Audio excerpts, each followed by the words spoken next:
ठीक है, अरे को खड़ा ठीक है, वहाँ ले ला लेंगे ठीक है।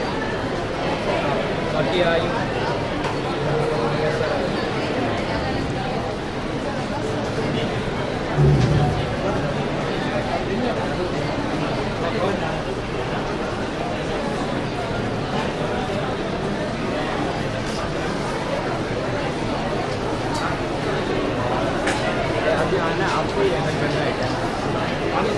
नमस्कार बंधु, कैसे हो सभी। लास्ट छोड़ा था आपको किस नियम पर, तत्सम तद्भव के नियम चल रहे थे और कितने नियम समझा दिए थे, 5 हो गए थे, 4 हुए थे या 5। सबसे पहला नियम मैंने आपको बताया होगा, यदि सबसे पहले नियम मैंने आपको बताया होगा तत्सम तद्भव का, क्षेत्र ज्ञान और श्रीयुक्त शब्द क्या होते हैं, तत्सम होते हैं। तद्भव होने पर 6 का, क्षेत्र का, ज्ञा का और श्र का स हो जाता है। इसके बाद दूसरा नियम बताया होगा, अनुस्वार युक्त शब्द क्या होते हैं, तत्सम होते हैं और चंद्र बिंदु युक्त शब्द तद्भव होते हैं। इसके बाद में तीसरा नियम बताया था, ण युक्त शब्द क्या होते हैं, तत्सम होते हैं और तद्भव होने पर न का क्या हो जाता है, न हो जाता है। इसके बाद अगला नियम था, य से प्रारंभ होने वाले शब्द क्या होते हैं, तत्सम होते हैं, तद्भव होने पर यह का क्या हो जाता है, जय हो जाता है। अब इसके बाद हम अगले जो नियम पर चल रहे थे वो नियम कौन सा था, अड और अड। मैंने आपको ये भी बताया होगा ट और ढ, अगर इनके नीचे बिंदी नहीं आ रही तो ये कौन से शब्द होते हैं, नहीं आ रही तो ये होते हैं तत्सम और अगर इनके नीचे बिंदी आ जाए तो ये क्या कहलाते हैं, तद्भव। क्योंकि संस्कृत के नियम में, संस्कृत के समय में इनका प्रयोग नहीं होता था। ये नियम किस में बनाया गया है, हिंदी में। जब ये संस्कृत के समय नहीं थे तो संस्कृत के शब्दों में इनका प्रयोग होगा क्या, नहीं होगा। इनका प्रयोग किस में होता है, तद्भव शब्दों में। अब मैंने आपको इतना भी बताया था कि यदि ड और ढ आ रहा है तो ड और ढ के लिए क्या प्रयोग होता है, डी और डी-एच, और अगर आ जाए अड़ और अड तो इसके लिए क्या आता है, आर और आर-एच, आर और आर-एच। समझ में आ रहा है। अब ये ग, अड और अड, इनके 4 नाम होते हैं, उत्क्षिप्त, ताड़ंजा, द्विगुण, द्विपृष्ठ। आगे समझो ध्यान से, यदि ये शब्द किसी शब्द में, यदि ये वर्ण किसी शब्द में आ रहे हैं तो वो क्या होगा, तद्भव होगा, और अगर ये आ रहे हैं तो ये क्या होंगे, तत्सम होंगे। दूसरी बात ध्यान से समझो, तत्सम के ट का तद्भव में क्या हो जाता है, ट हो जाता है। इसके मैंने उदाहरण बताए थे क्या, नहीं बताए, तो समझ लो ध्यान से। जैसे मैंने कहा घट, अब ये तत्सम होगा या तद्भव होगा, तत्सम, और तद्भव होने पर इसका क्या होगा, और इसके नीचे बिंदी आएगी नहीं आएगी, आएगी, क्योंकि ये कौन सा शब्द है, तद्भव शब्द है। मैंने लिखा घटिका, अब ये तत्सम है या तद्भव है, और घटिका का क्या होगा, घड़ी, घटिका का घड़ी। मैंने लिखा करपट, क्या होगा, कपड़ा। मैंने लिखा परपट, क्या हो जाएगा, पापड़। और अगर मैं लिख दूं परपटा, सुना है क्या, परपट का क्या होता है, और अगर कह दूं परपटा, पापड़ा होगा क्या? नहीं होगा। परपटा का मतलब होता है पराठा। क्या होगा? पराठा। तो जहां भी ड और ढ आ रहे हैं तो वो सभी क्या हैं? तद्भव है। तो यदि ड और ढ का प्रयोग हो रहा हो तो वो होंगे तत्सम, और यदि अड और अड का प्रयोग हो रहा हो तो वो क्या कहलाएंगे? तद्भव। समझ में आ गया? मैंने लिख दिया षडानन, इसके नीचे बिंदी आएगी क्या? नहीं आएगी, क्योंकि ये कौन सा शब्द है? तत्सम शब्द है। षडानन कहते हैं कार्तिकेय को, छह है आनन जिसके, तो इसके नीचे बिंदी नहीं आ रही। इसका मतलब ये कौन सा शब्द है? मैंने लिखा रोड, अब इसके नीचे बिंदी आएगी क्या? कौन सा रोड शब्द सही है? ये वाला या ये? अगला या पिछला? अगला सही है, क्योंकि अंग्रेजी भाषा के शब्दों में यदि ड और ढ आ जाए तो उनके नीचे क्या नहीं आती? बिंदी नहीं आती। कल 5 नियम बताए होंगे इससे संबंधित, बताए थे। यदि ड और ढ का प्रयोग किसी शब्द के प्रारंभ में हो जाए तो उसके नीचे बिंदी आएगी क्या? नहीं आएगी। यदि ड और ढ से पहले क्या आ जाए? अनुस्वार आ जाए तो इनके नीचे बिंदी आएगी क्या? नहीं आएगी। यदि ड और ढ से पहले अधूरा पंचम वर्ण आ जाए तो इनके नीचे बिंदी आएगी क्या? नहीं आएगी। यदि किसी अंग्रेजी भाषा के शब्द में ड और ढ का प्रयोग हो जाए तो इनके नीचे बिंदी आएगी क्या? नहीं आएगी। और यदि किसी तत्सम शब्द में ड और ढ का प्रयोग हो जाए तो इनके नीचे बिंदी आएगी क्या? नहीं आएगी। 5 नियम हो गए। मैंने आपको यहां तक करा दिया था। कोई समस्या है क्या यहां तक? बोलिए।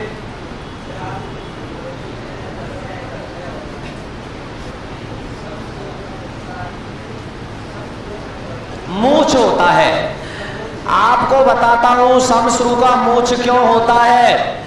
मेरे भाइयों बहनों, ये बताओ कि संस्कृत से सीधी हिंदी बनी क्या? संस्कृत से पाली, पाली से प्राकृत, प्राकृत से अपभ्रंश, अपभ्रंश से सौरसेनी, और उसके बाद एक छोटा सा उदाहरण समझना। ये कोई पहाड़ है और यहां से नदी बह रही है, और जब नदी बहती है तो किसी पहाड़ का या पर्वत का कोई टुकड़ा टूटता है, और जब वो टुकड़ा टूटता है तो क्या वो टूटते समय गोल होता है क्या? बताइए, गोल होता है क्या? नहीं। जिस समय वो टूटा वो लंबा भी हो सकता है, चौफूटा भी हो सकता है, गोल भी हो सकता है, किसी भी तरह का हो सकता है। लेकिन जब वो नदी के बहाव में बहता हुआ आया और बहते बहते वो पहुंचते यहां तक, कैसा हो गया? जिस समय वो टूटा था गोल था क्या? नहीं था। लेकिन बहाव में उसमें खंडन होते होते होते वो कैसा हो गया? गोल हो गया। तो बताइए, जब संस्कृत से अगर सीधी हिंदी आई होती तो सीधा सीधा होता, लेकिन संस्कृत से सीधी हिंदी बनी है क्या? संस्कृत में से शब्द हिंदी में आए थे क्या सीधे? संस्कृत से पाली में आए, पाली से प्राकृत में आए, प्राकृत से अपभ्रंश में आए, और अपभ्रंश से सौरसेनी और हिंदी में आए। तो जाहिर सी बात है कि रूप तो बदलेगा नहीं बदलेगा? तो सभी का सेम नहीं होता, समान नहीं होता। अब मैं आपको लाखों शब्दों को बता रहा हूं 7 नियमों में, और उसमें से अगर आपको 10, 20, 50, 100 शब्द अपवाद में याद करने पड़े तो कोई समस्या होगी क्या? होगी क्या? तो ऐसे कुछ शब्द भी आएंगे जो बिल्कुल समान नहीं होंगे। समझ में आ गया? इस वजह से। लेकिन आपको ये तो पता लग गया कि समश्रु तत्सम है, और क्यों है? क्योंकि श्र आ रहा है। तत्सम का तो पता लग रहा है। अब उसका मूछ हो या दाढ़ी हो, लेकिन ये तो पता लग गया कि वो क्या है? तत्सम है। ठीक है ना? कितने नियम हो गए थे? अगला नियम, और अगला नियम क्या होता है? सब कुछ लिखाऊंगा, आज से लिखाना ही है। वो कल 2 छूट रहे थे, वो बता के तुरंत लिखना है। अब साथ के साथ लिखना भी और समझना भी है, ध्यान दो। अगला नियम है, यदि अधूरा रह ऊपर आ जाए या री आ जाए, अधूरा रह आ जाए या री आ जाए, तो ये शब्द कौन से होते हैं? और तद्भव होने पर इनका क्या हो जाता है? लोप हो जाता है। जैसे मैंने लिखा कर्म, अब ये तत्सम होगा या तद्भव? कैसे पहचाना? अधूरा रह ऊपर आ रहा है, कर्म का क्या होगा? मैंने लिखा चरम, तत्सम होगा या तद्भव? और चरम का क्या होगा? और चाम को ही क्या कहते हैं? चरम तत्सम है, चाम अर्ध तत्सम है, और चमड़ी क्या है? तद्भव है। मैंने लिखा शर्करा, तत्सम होगा या तद्भव? क्या बनेगा? मैंने लिखा कर्पूर, तत्सम होगा या तद्भव? क्या बनेगा? मैंने लिखा घृत, तत्सम होगा या तद्भव? और घृत का क्या बनेगा? मैंने लिखा मृत, क्या बनेगा? मरा। मैंने लिखा ग्रह, क्या बनेगा? समझ में आ गया? कितने नियम हो गए? 6। सातवां नियम, सातवां नियम जो आप कह रहे थे समश्रु वाला, आप समझ लो। यदि अधूरा तालव्य से या अधूरा दंत से किसी शब्द के प्रारंभ में आ जाए तो वो क्या होते हैं? तत्सम होते हैं। और तद्भव होने पर इनका क्या हो जाता है? इसका तो हो जाएगा लोप, और इसका अधिकांश से क्या बन जाता है? दंत से। जैसे मैंने लिखा श्वसुर, क्या लिखा मैंने? श्वसुर, और इसका क्या बनेगा?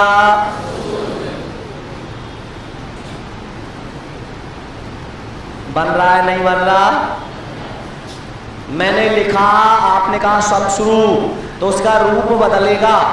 अब ये जरूरी नहीं, कुछ अपवाद में समान नहीं होते, वो 2, 4, 6, 10, 20 अपवाद में माने जाते हैं। मैंने लिखा स्थान, अब ये तत्सम है या तद्भव है? और इसका तद्भव क्या होगा? मैंने लिखा स्थल, ये तत्सम है या तद्भव है? इसका क्या बनेगा? मैंने लिखा स्थिति, इसका क्या बनेगा? तिथि नहीं बनेगा, थिति बनेगा। मैंने लिखा स्तन, क्या बनेगा? थन। आ रहा है समझ में? अधूरा दंत से या अधूरा तालव्य से यदि किसी शब्द के प्रारंभ में आ जाए तो वो कौन से होते हैं? तत्सम होते हैं। तद्भव होने पर उनका क्या हो जाता है? लोप हो जाता है। तद्भव होने पर अधूरे दंत से का क्या हो जाता है? लोप हो जाता है, और इस से का अधिकांश से ये बन जाता है। अब आप जो कह रहे होंगे कि इस तन का थन कैसे हुआ, तो वही नियम कि सीधे संस्कृत से अगर हिंदी में आया होता तो इसका बनता तन, लेकिन सीधा आया है क्या? नहीं आया। समझ में आ गया? 7 नियम हो गए। ये अगर आपको आ गए तो तत्सम तद्भव में कोई समस्या नहीं आएगी। याद नहीं होंगे क्या? आराम से हो जाएंगे। अभी मैंने सिर्फ कुछ उदाहरण लिखा है, जब टॉपिक आएगा तो खूब सारे, ढेर सारे उदाहरण लिखेंगे। अपने टॉपिक पर आ जाओ, सीधे आज से लिखना शुरू करना है। क्या पढ़ेंगे हम? तो सबसे पहले लिखो हिंदी, लिखो हिंदी।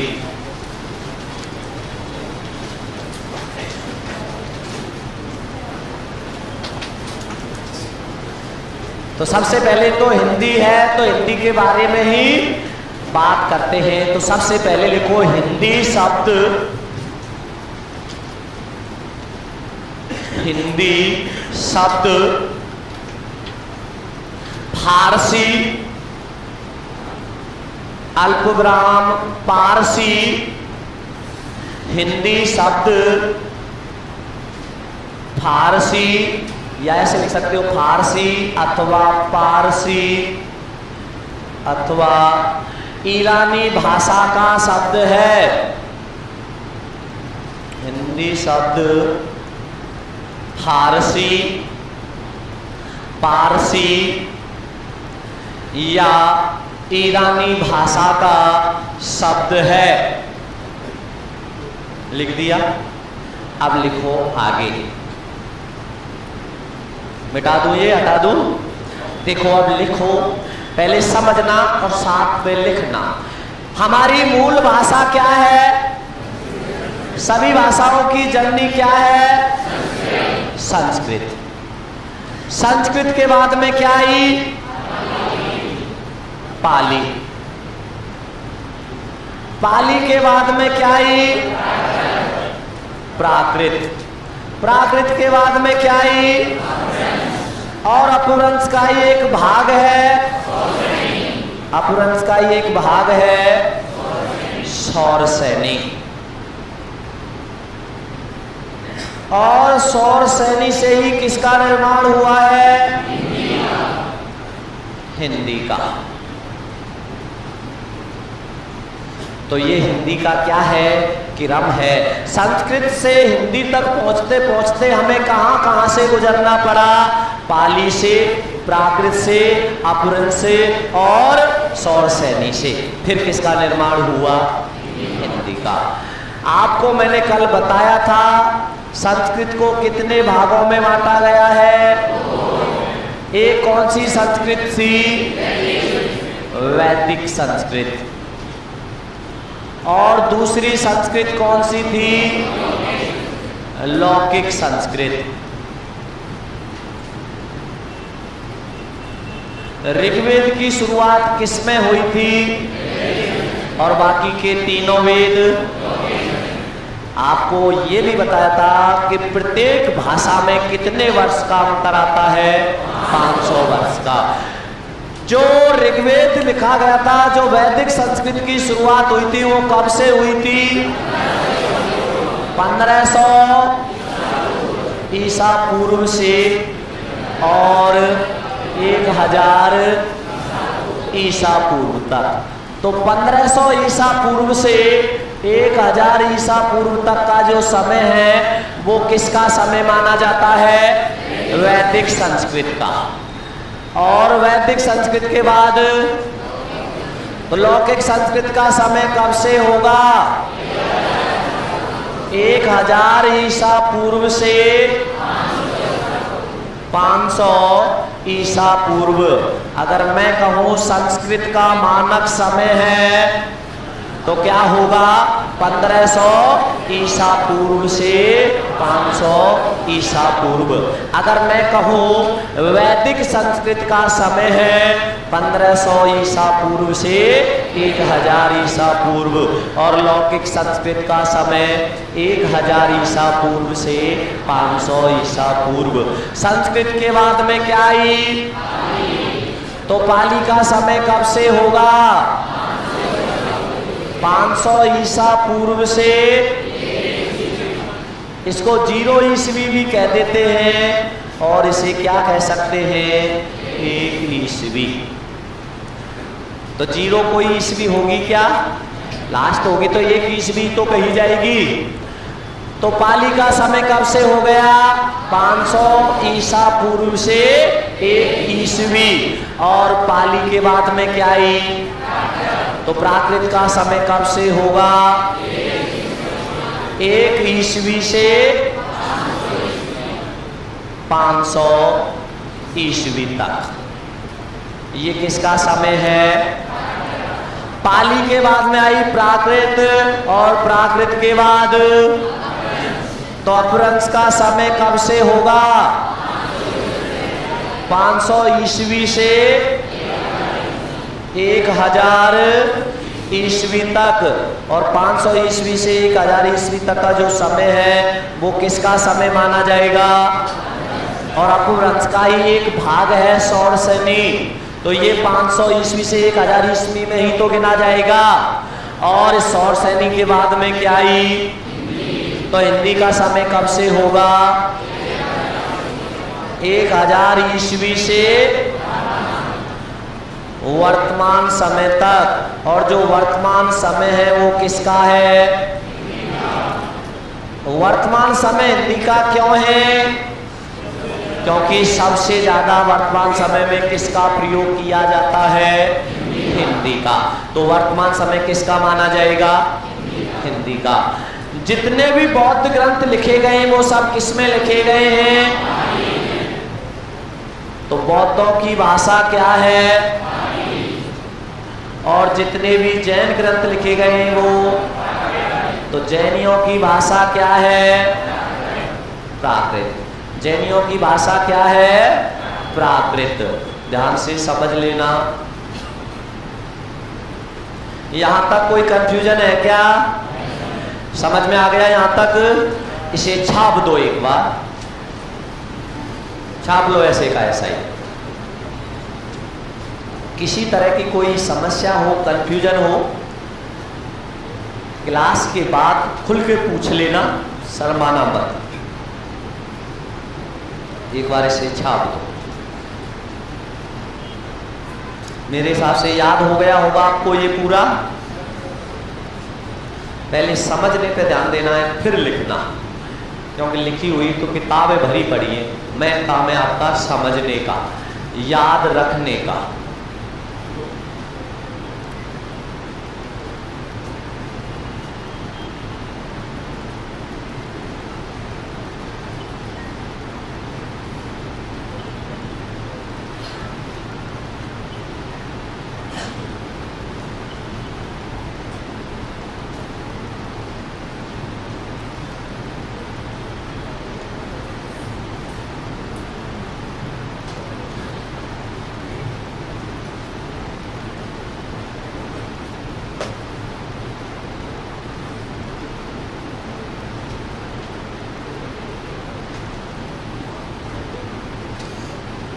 अब कंफ्यूज मत होना मेरे भाइयों कि कहीं यूँ लिखा मिल जाए कि सारे वेद और उपनिषद वैदिक संस्कृत में लिखे गए हैं।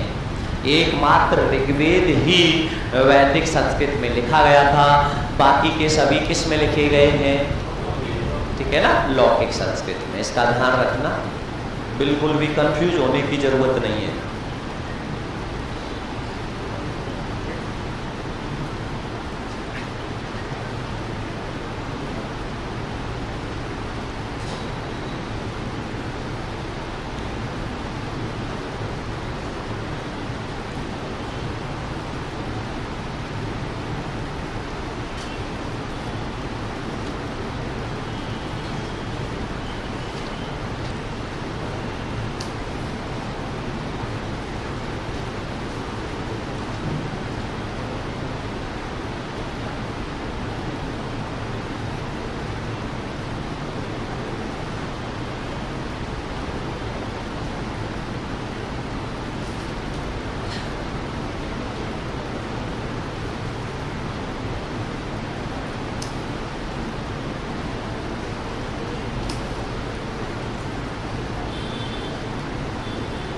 छाप दिया? हटा दूं?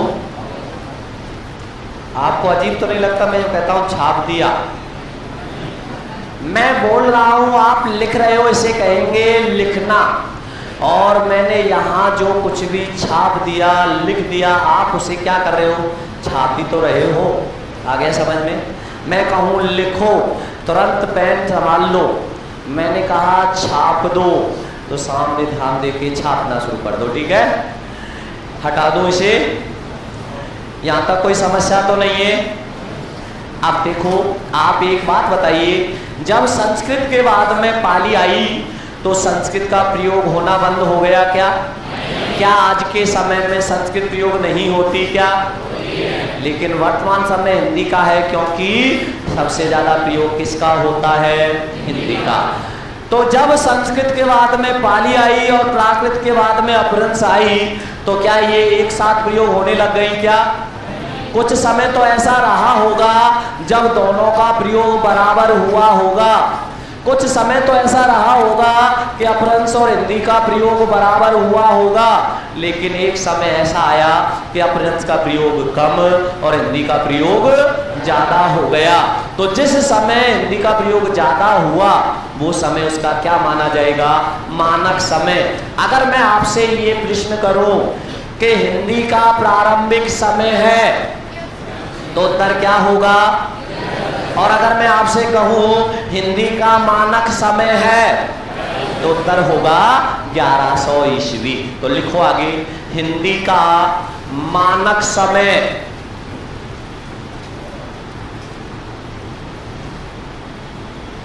हिंदी का मानक समय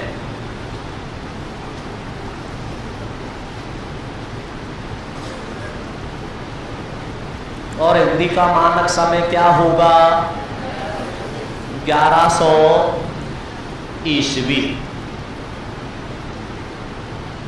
हिंदी का मानक समय 1100 ईस्वी। यहां तक समझ आ गया? अब देखो आगे ध्यान देना। हमें ये तो पता लग गया कि हिंदी का कहाँ से उपलब्धि हुई, कहाँ से हिंदी बनी, कैसे बनी, क्या इसका कालक्रम था, यहाँ कैसे कैसे पहुंची। लेकिन मैं आपसे ये पूछना चाहता हूं कि ये हिंदी क्या है?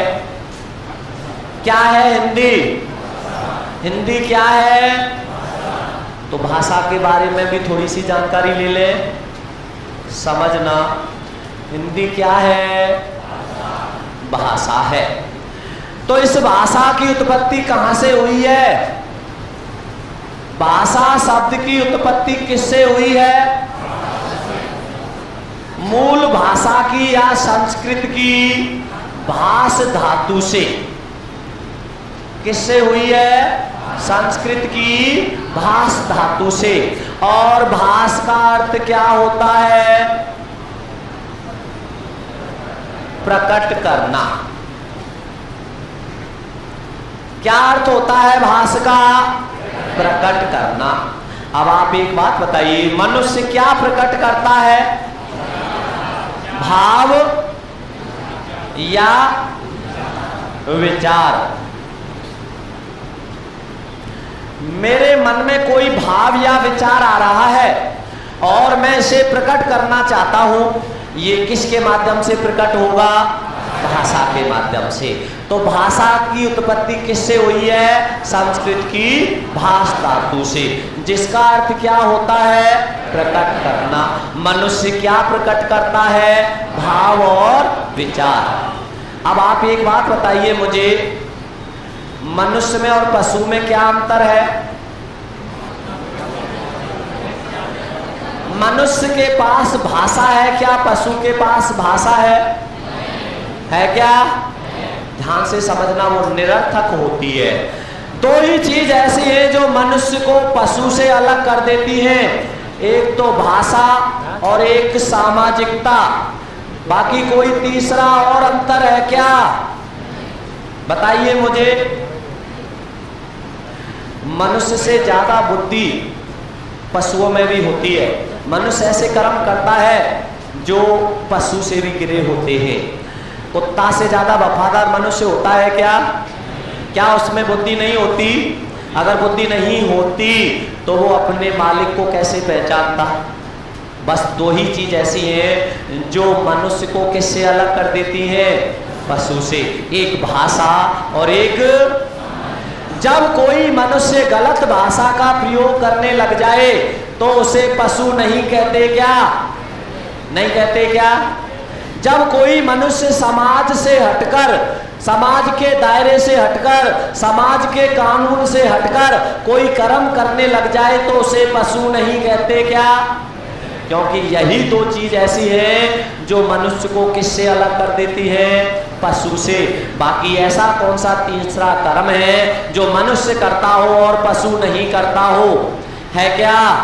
सारे कर्म मनुष्य वही करता है जो पशु करता है, बस दो को छोड़ के, भाषा और सामाजिकता। तो मनुष्य क्या है? एक सामाजिक प्राणी नहीं है क्या? अब परिभाषा सुनो, मनुष्य एक सामाजिक प्राणी है। वह अपने मन के भाव और विचारों को प्रकट करने के लिए जिस माध्यम का प्रयोग करता है उसे क्या कहते हैं? समझ में आ गया? मनुष्य क्या है? एक सामाजिक प्राणी है। वह अपने मन के भाव और विचारों को प्रकट करने के लिए जिस माध्यम का प्रयोग करता है उसे क्या कहते हैं? भाषा कहते हैं। यहां तक समझ में आ गया? कोई कंफ्यूजन तो नहीं है? तो सबसे पहले यहां तक छाप दो, बस प्रकट करना था, फिर मैं कहूं ऐसे लिखना। सबसे पहले छापो भाषा, भाष, संस्कृत, प्रकट करना, यहां तक लिखना है बस। पहले भाषा, भाष, संस्कृत, प्रकट करना, छाप दो इसे एक बार।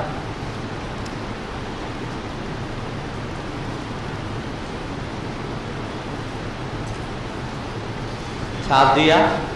अगली लाइन से लिखो, भाषा शब्द की उत्पत्ति, भाषा शब्द की उत्पत्ति संस्कृत की भाष धातु से हुई है। भाषा शब्द की उत्पत्ति संस्कृत की भाष धातु से हुई है, जिसका अर्थ होता है प्रकट करना, जिसका अर्थ होता है प्रकट करना। अर्थात, और जब अर्थात लग गया तो इसका मतलब अभी बात बाकी है, नहीं है?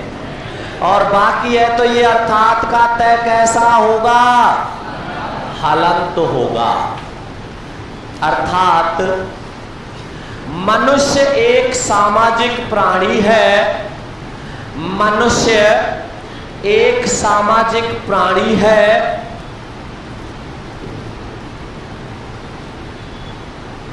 मनुष्य एक सामाजिक प्राणी है। वह अपने मन के भावों, वह अपने मन के भावों और विचारों को, वह अपने मन के भावों और विचारों को प्रकट करने के लिए, भावों और विचारों को प्रकट करने के लिए जिस माध्यम का प्रयोग करता है, जिस माध्यम का प्रयोग करता है उसे भाषा कहते हैं। जिस माध्यम का प्रयोग करता है उसे भाषा कहते हैं। अब मैंने आपको एक बात कही, जिस माध्यम का प्रयोग करता है, तो भाषा के माध्यम भी कितने होते हैं? 3। कितने माध्यम होते हैं? 3। तो लिखो, भाषा के माध्यम, भाषा के कितने माध्यम होते हैं? भाषा के माध्यम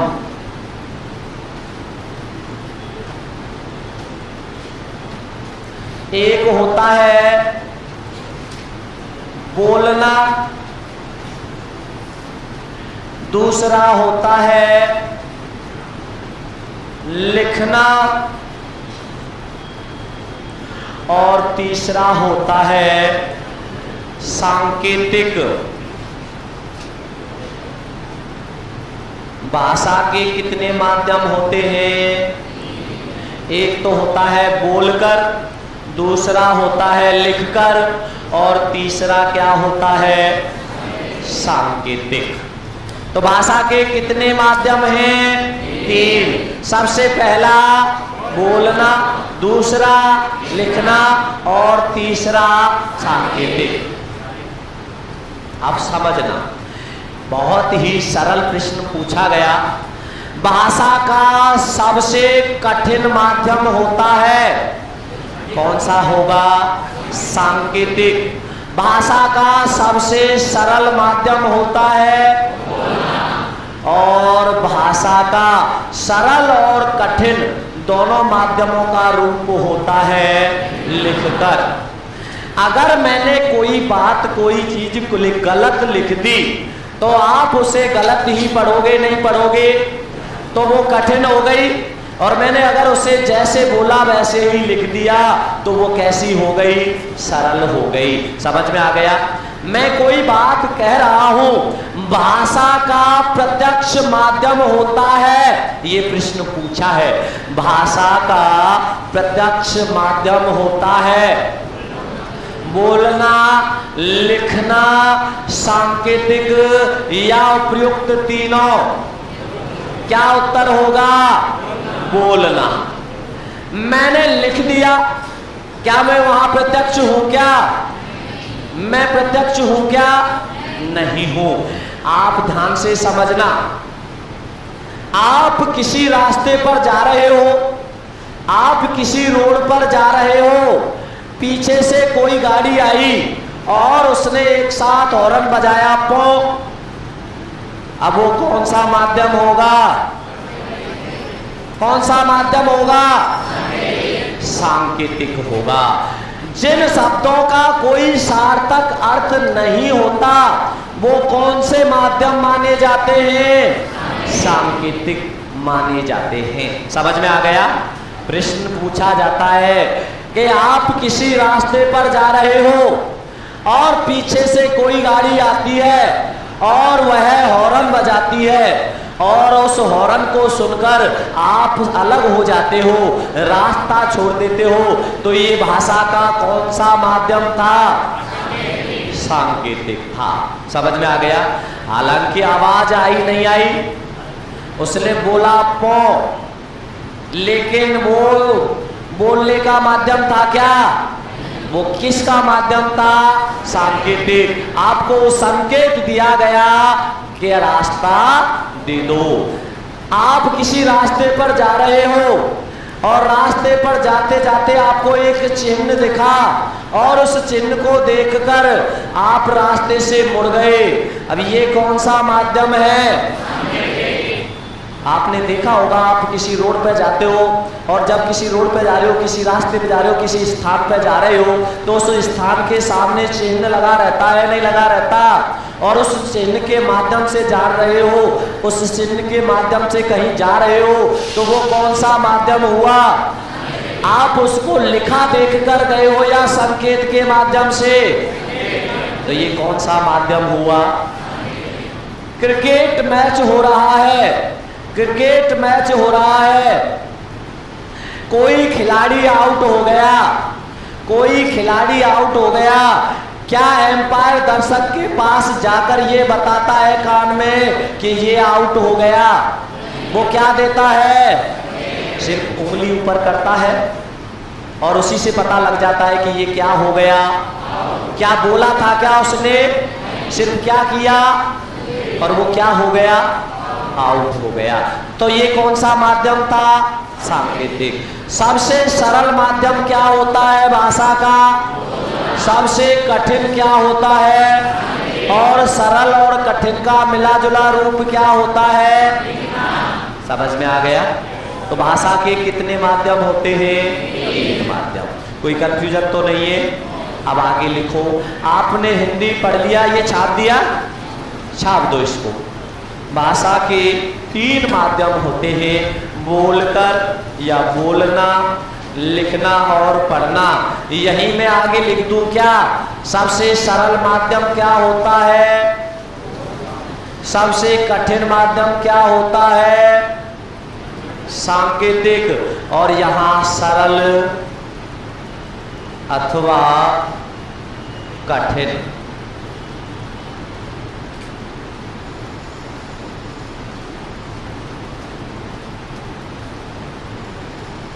इसको ऐसे भी लिख सकते हो, मौखिक, लिखित और सांकेतिक, एक ही बात है, बस ये छाप दो।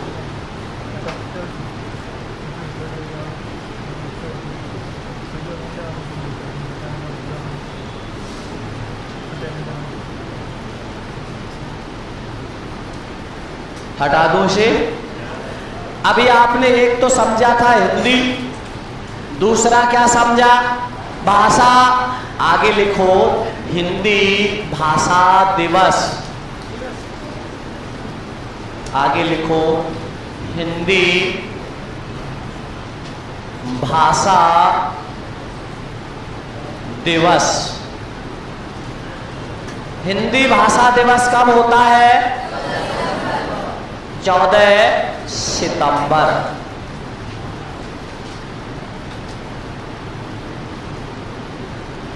हिंदी भाषा दिवस कब होता है? 14 सितंबर। आप रहते कहाँ हो? राजस्थान में। तो अगर मैं यूं कहूं, ऐसे ही पूछ रहा हूं मैं तो, कि राजस्थानी भाषा दिवस कब होता है? राजस्थान में रह रहे हो, राजस्थान के निवासी भी हो और राजस्थान का दिवस नहीं पता। आवाज आ रही है मुझे कुछ बहुत धीरे से। 30 मार्च तो राजस्थान दिवस होता है, राजस्थानी भाषा दिवस पूछा है मैंने। अगर मैं आपसे कहूं वैलेंटाइन डे कब होता है? सबको पता है, जो हमारे देश का नहीं है, पता नहीं कितनी दूर देश का है, उसका दिवस पता है। जिस राज्य में रह रहे हो उसका दिवस नहीं पता।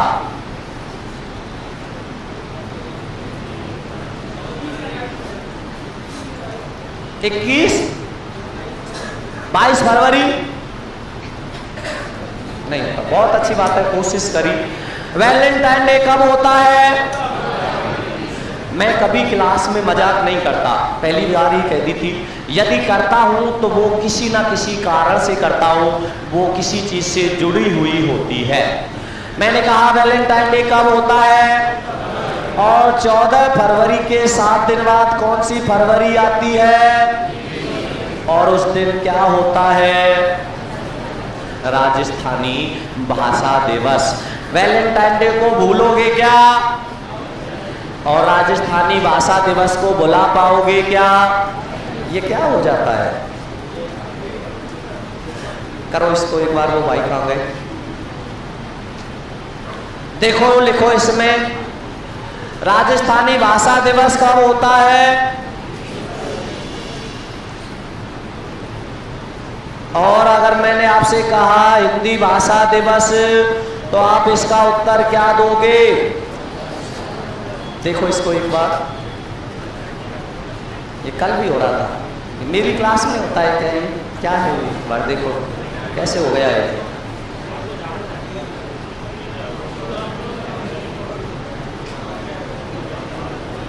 हाँ देखो एक बार, समझो इसको, याद रखोगे अभी।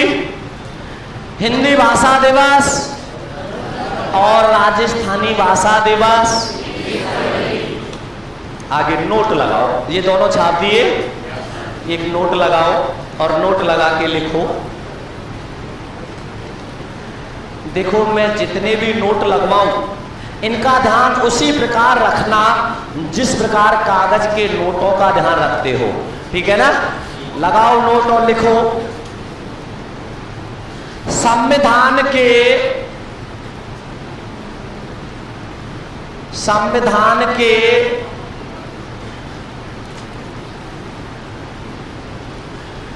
भाग 17 के अनुच्छेद, संविधान के भाग 17 के अनुच्छेद 343 से 351 में, संविधान के भाग 17 के अनुच्छेद 343 से 351 में हिंदी के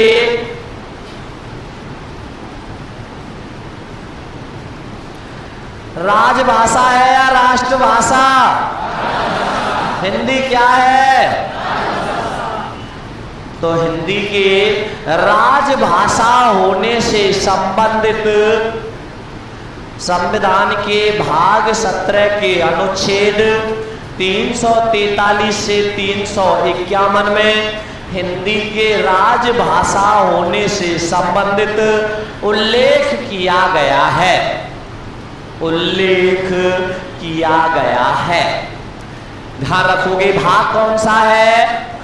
17वां और अनुच्छेद 343 से 351। मैंने आपको राष्ट्रभाषा लिखाया है क्या? क्या लिखाया? राजभाषा। क्या लिखाया है? राजभाषा। समझ लेना, विशेष ध्यान रखना, हिंदी राष्ट्रभाषा नहीं है। क्या है हिंदी? अगर हिंदी राष्ट्रभाषा होती तो आप जब परीक्षा देने जाते हो तो आप देखते होंगे कि आपके हिंदी के साथ साथ विकल्प में दूसरी भाषा अंग्रेजी और नहीं चलती क्या? चलती है। अगर हिंदी राष्ट्रभाषा होती तो ऐसा होता क्या? नहीं होता। अब राजभाषा है, राजभाषा और राष्ट्रभाषा में क्या अंतर होता है ध्यान से समझ लेना। यहां तक समझ में आ गया? इसे मिटा दो, देखो समझना। राष्ट्रभाषा का अर्थ होता है संपूर्ण राष्ट्र की भाषा। जितने भी काम काज होंगे वो संपूर्ण राष्ट्रभाषा में ही होंगे, किसी दूसरी भाषा में नहीं होंगे। लेकिन हिंदी राष्ट्रभाषा नहीं है। क्या है? राष्ट्रभाषा का मतलब होता है संपूर्ण राष्ट्र की भाषा, और संपूर्ण राष्ट्र का मतलब हो गया पूरे भारत की भाषा। और राजभाषा का मतलब होता है राजकाज की भाषा, राज्य के विशेष, राज्य विशेष की भाषा। अब आप ये बताइए, क्या संपूर्ण भारत में हिंदी बोली जाती है क्या?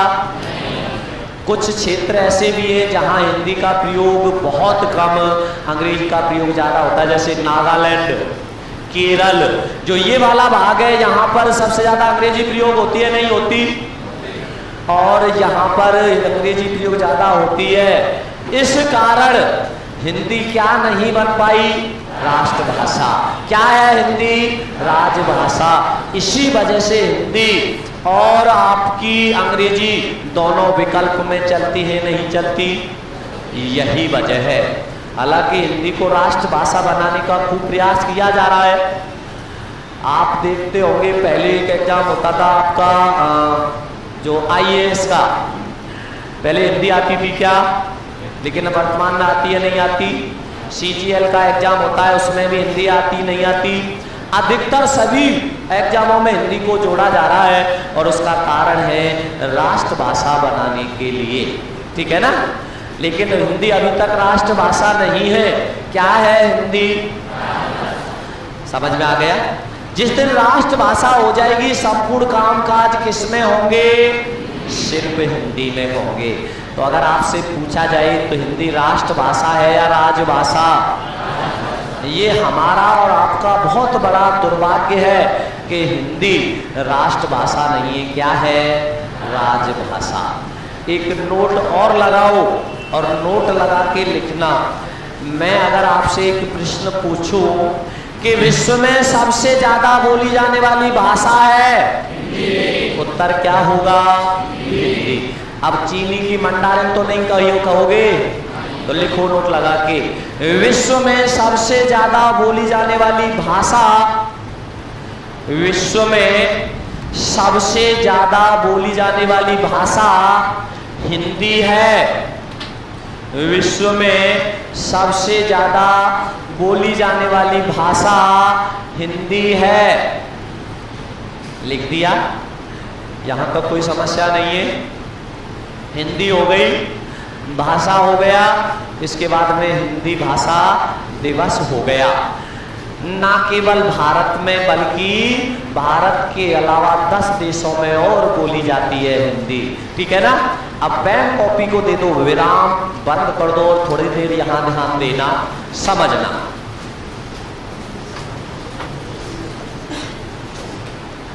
देखो ध्यान से, ध्यान देना इधर। सबसे पहले हम क्या पढ़ेंगे? और वर्णमाला में सबसे पहले क्या आ रहा है? वर्ण। तो वर्ण आ रहा है तो यहां हम लिख सकते हैं वर्ण विचार।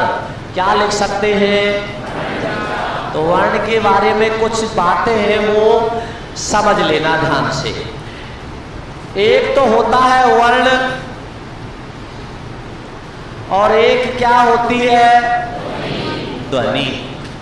पेपर में बहुत ही सरल प्रश्न पूछा जाता है, भाषा की सबसे छोटी इकाई है वर्ण, ध्वनि, अक्षर या शब्द?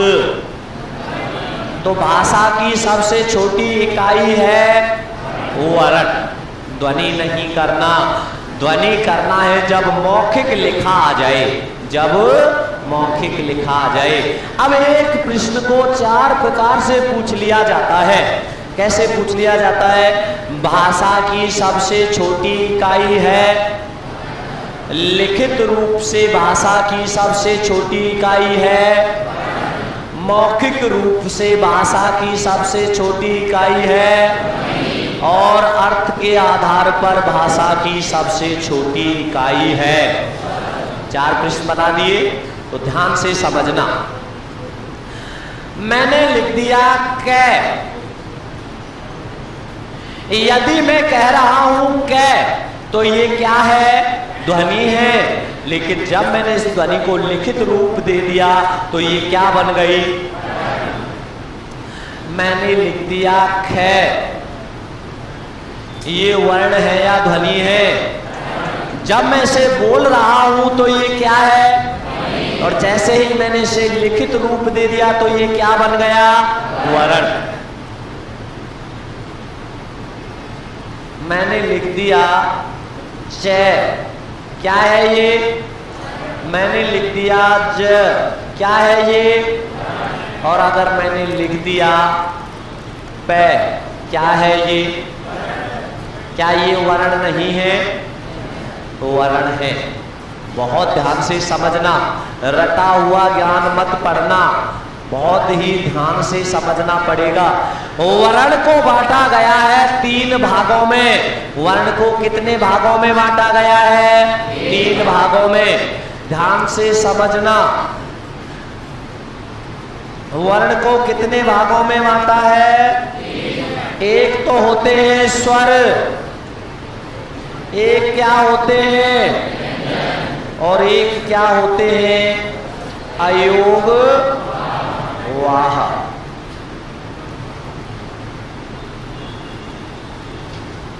ध्यान से समझना।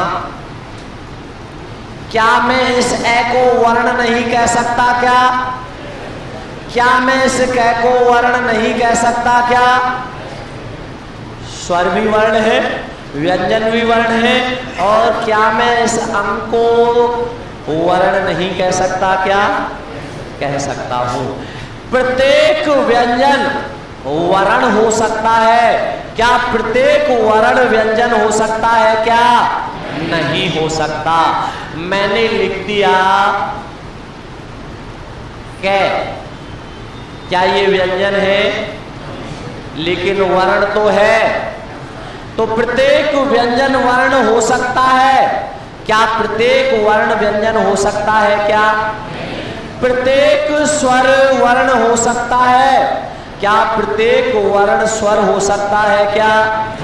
नहीं हो सकता। एक बात बहुत ध्यान से समझना, मैं एक लिख रहा हूं कै है। इस प्रकार के, देखो मैंने आपको शुरू में ही बताया था, पेपर में सबसे ज्यादा वो प्रश्न गलत होते हैं जो सरल होते हैं। होते ही नहीं होते? तो वो सरल गलत होने का कारण है आप पूरे विस्तार से नहीं समझते हो उसे। यहाँ आपको एक एक चीज पूरे विस्तार से समझाई जाएगी। मैंने लिखा क है और मैं लिख रहा हूं पहला विकल्प वर्ण, दूसरा विकल्प ध्वनि, तीसरा विकल्प अक्षर और चौथा विकल्प है व्यंजन। बहुत ध्यान से समझना। सबसे पहले मैंने विकल्प क्या लिखा? वर्ण, दूसरा विकल्प, तीसरा विकल्प और चौथा विकल्प। ध्यान से समझना मेरे भाइयों बहनों। क्या ये वर्ण नहीं है क्या? क्या वर्ण नहीं है क्या? ध्वनि नहीं है क्या? क्या ये अक्षर नहीं है क्या? और क्या ये व्यंजन नहीं है क्या? चारों हैं। तो अब वो आपसे क्या पूछना चाह रहा है? सबसे सटीक और नजदीकी उत्तर, और इसका सबसे सटीक और नजदीकी उत्तर क्या होगा? व्यंजन। क्या होगा? व्यंजन। स्वरों के सहयोग से उच्चारित होने वाली ध्वनियां क्या कहलाती हैं? अब ध्यान देना। अब मैंने इसको कर दिया हलंत। अब मैं आपसे पूछ रहा हूं क्या है? वर्ण, ध्वनि, अक्षर या व्यंजन? तो इसका उत्तर क्या होगा? समझ में आ गया? वर्ण होगा। क्या होगा उत्तर? वर्ण होगा। इसमें कोई कंफ्यूजन तो नहीं है। क्या ये वर्ण नहीं है क्या? और क्या ये वर्ण नहीं है क्या? है या नहीं है? कोई कंफ्यूजन रही है क्या? आ गया समझ में? आगे ध्यान दो। जब किसी ध्वनि को लिखित रूप दे दिया जाता है तो वो क्या बन जाती है? और जब किसी वर्ण को मौखिक रूप दे दिया जाता है तो वो क्या बन जाता है?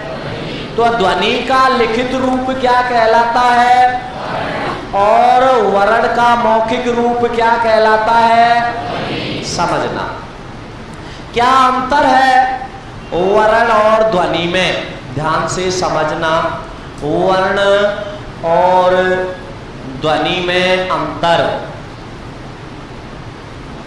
वर्ण और ध्वनि में अंतर। देखो क्या अंतर होता है।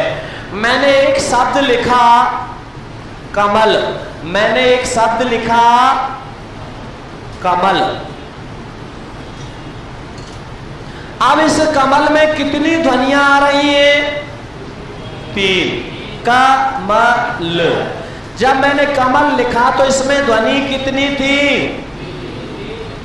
ध्वनि थी 3। कौन कौन सी ध्वनियां थी?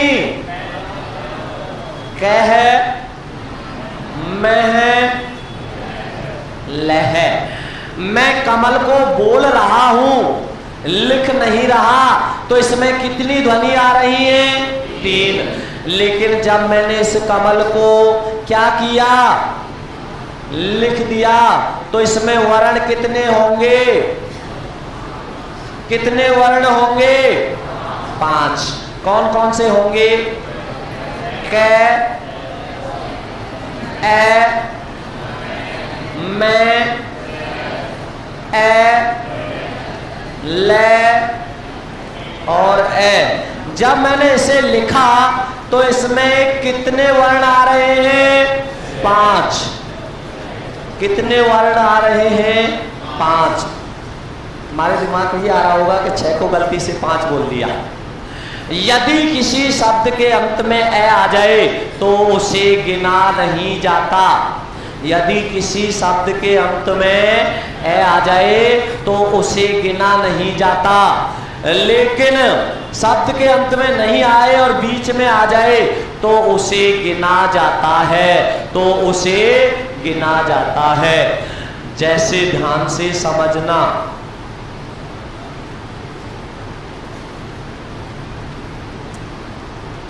मुझे कहाँ जाना है?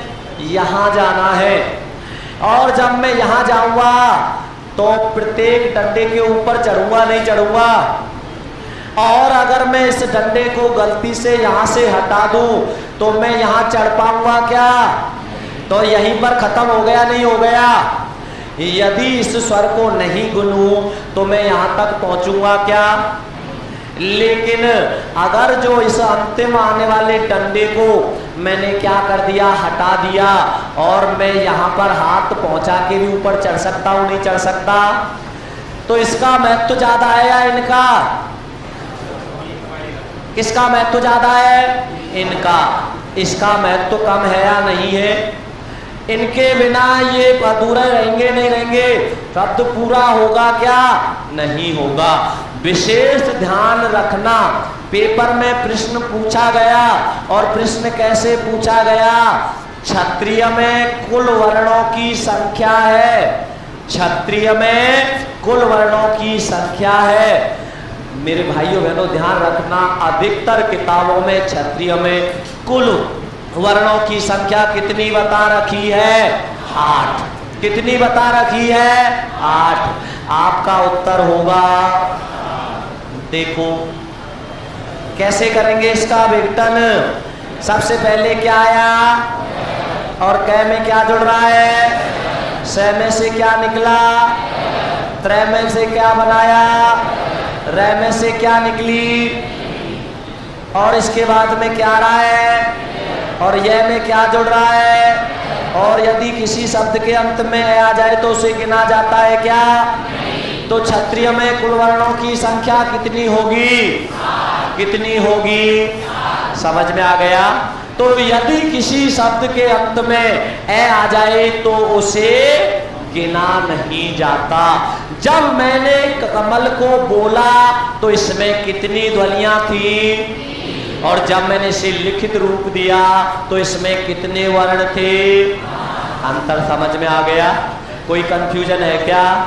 नहीं है। तो सबसे पहले लिखो वर्ण। सबसे पहले क्या लिखेंगे? वर्ण विचार डालकर सबसे पहले लिख दो वर्ण, और वर्ण की लिखो परिभाषा। लिखो वर्ण, और वर्ण में लिखो भाषा की, भाषा की सबसे छोटी, भाषा की सबसे छोटी लिखित इकाई, भाषा की सबसे छोटी लिखित इकाई वर्ण होता है। भाषा की सबसे छोटी लिखित इकाई वर्ण होता है। जैसे इन सभी को छाप दो, हलंत के साथ और बिना हलंत के भी वर्ण ही होगा। लिख दो, हलंत के साथ और बिना हलंत के भी होगा। ये छापकर उसके बाद में इसे छाप देना।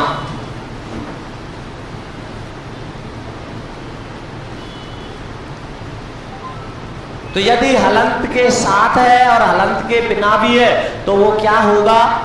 वर्ण होगा।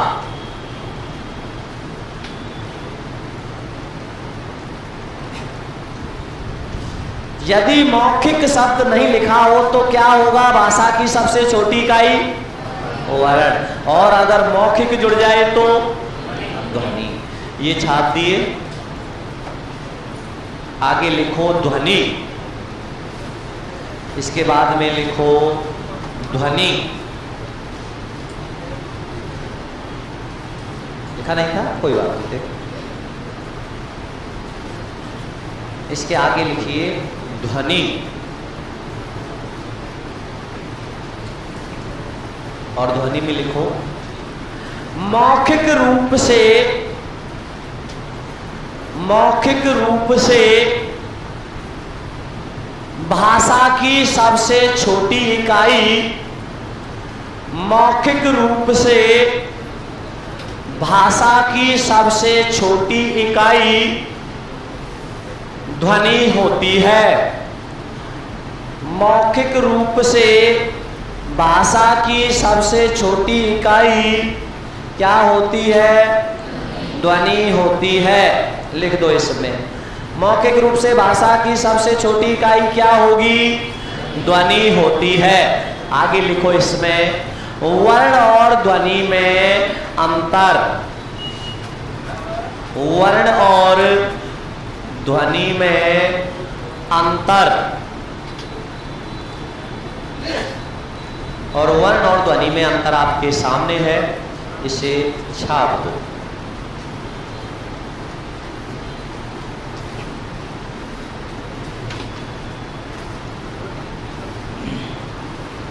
वर्ण और ध्वनि में अंतर। जब हमने लिखा कमल तो इसमें कितने वर्ण आ रहे हैं? 5। और ध्वनियां कितनी हैं? 3। छाप दो और एक नोट लगाना।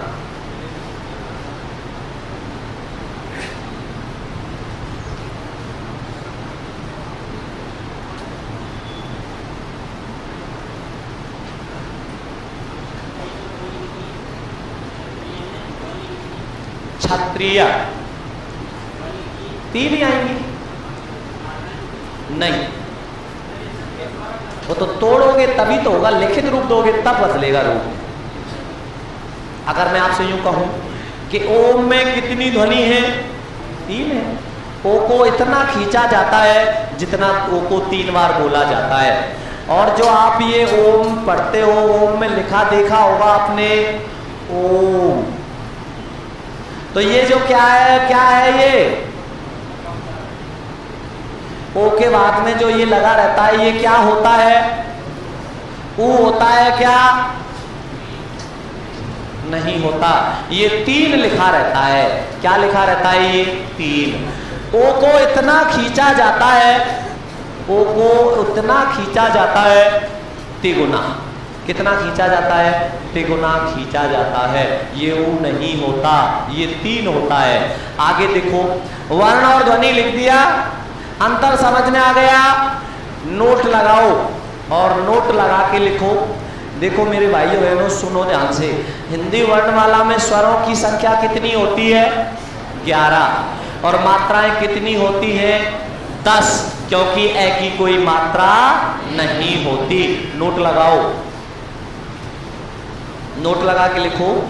यदि किसी शब्द के अंत में, यदि किसी शब्द के अंत में ए आ जाए, यदि किसी शब्द के अंत में ए आ जाए तो उसे कुल वर्णों में नहीं गिना जाता।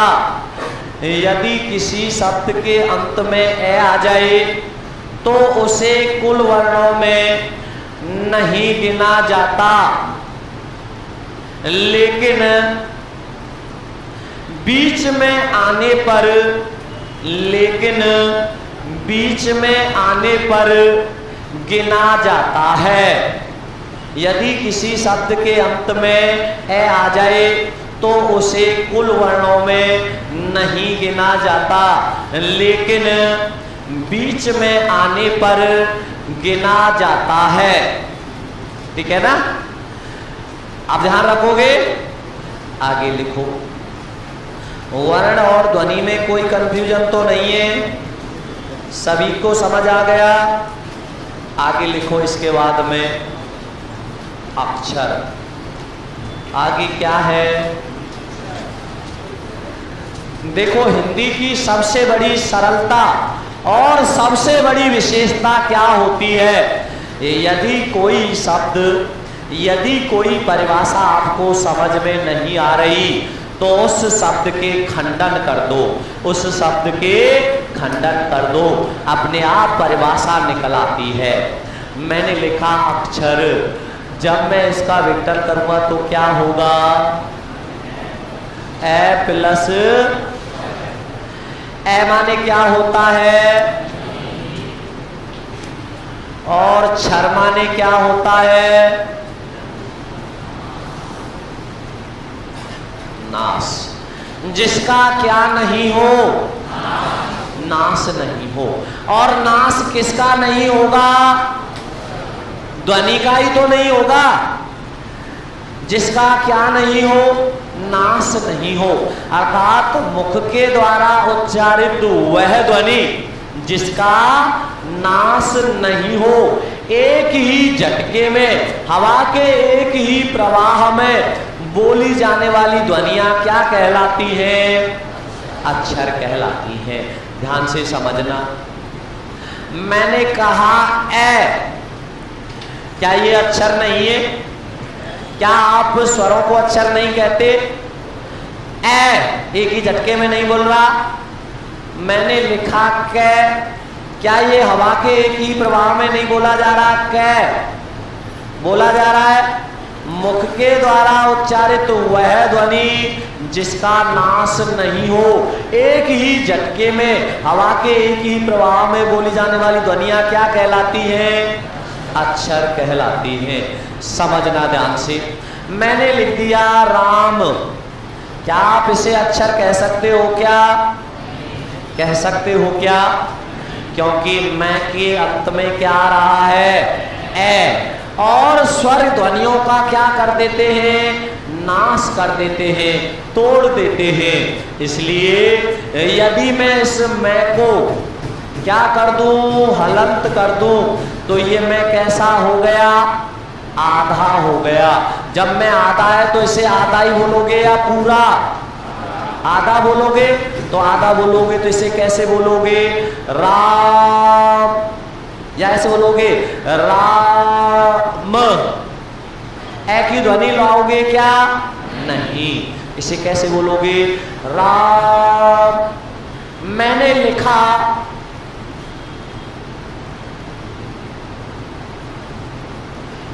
तो हवा के एक ही प्रवाह में नहीं बोला जाएगा क्या? ओम। क्या आप ऐसे बोलते हो क्या? ओम ऐसे बोलते हो क्या? हवा के एक ही प्रवाह में नहीं बोलते क्या? ओम। तो एक ही झटके में नहीं बोला जा रहा क्या? अगर ये एक ही झटके में नहीं बोला जाता तो इसे शब्द में रखते नहीं रखते, लेकिन इसे शब्द में रखते हैं क्या? इसे किस में रखते हो? प्लुत स्वर में। किस में? प्लुत स्वर में। एक होते लघु, एक होते द्विग और एक होते प्लुत। जिनके उच्चारण में 3 मात्रा का समय लगे उन्हें क्या कहते हैं? प्लुत स्वर कहते हैं। तो ये प्लुत संस्कृत का तीसरा भेद, संस्कृत के स्वरों का तीसरा भेद लघु, दीर्घ और प्लुत। इसी कारण इसे किस में रखा जाता है? प्लुत स्वर में रखा जाता है, क्योंकि इसके उच्चारण में कितना समय लगता है? 3 गुना। समझ में आ गया? कोई कंफ्यूजन तो नहीं है? तो मुख के द्वारा उच्चारित वह ध्वनि जिसका क्या नहीं हो? नाश नहीं हो, क्या कहलाती है? अक्षर। लिखो अक्षर। अक्षर में लिखो ए प्लस क्षर। ए माने नहीं, क्षर माने नाश। और उसके बाद अगली लाइन से लिखो, अगली लाइन से लिखना, मुख के द्वारा उच्चारित, मुख के द्वारा उच्चारित वह ध्वनि, मुख के द्वारा उच्चारित वह ध्वनि जिसका नाश नहीं हो। मुख के द्वारा उच्चारित वह ध्वनि जिसका नाश नहीं हो। अर्थात हवा के एक ही प्रवाह में, हवा के एक ही प्रवाह में, अर्थात एक ही झटके में, अर्थात एक ही झटके में उच्चारित होने वाली ध्वनियां, उच्चारित होने वाली ध्वनियां अक्षर कहलाती हैं, अक्षर कहलाती हैं।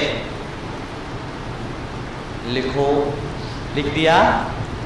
जैसे दोनों को छाप दो, राम, ओम, ये सब क्या है? अक्षर है। छाप दिया? आगे लिखो शब्द, हटा दो इसे, आगे लिखो शब्द। आगे क्या है?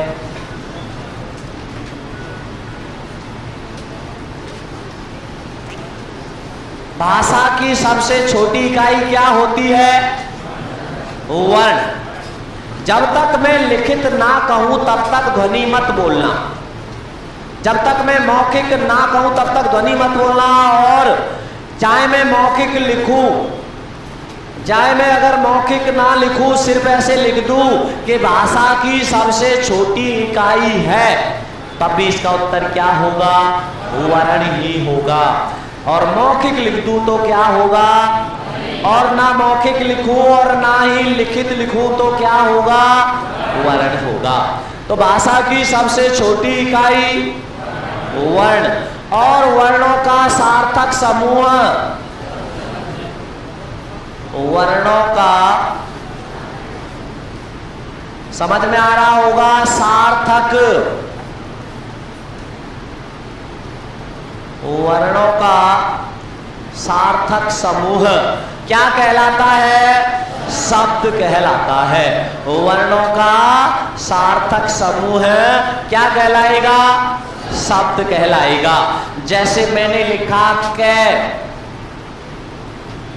मैंने लिखा मैं, और मैंने लिखा ले।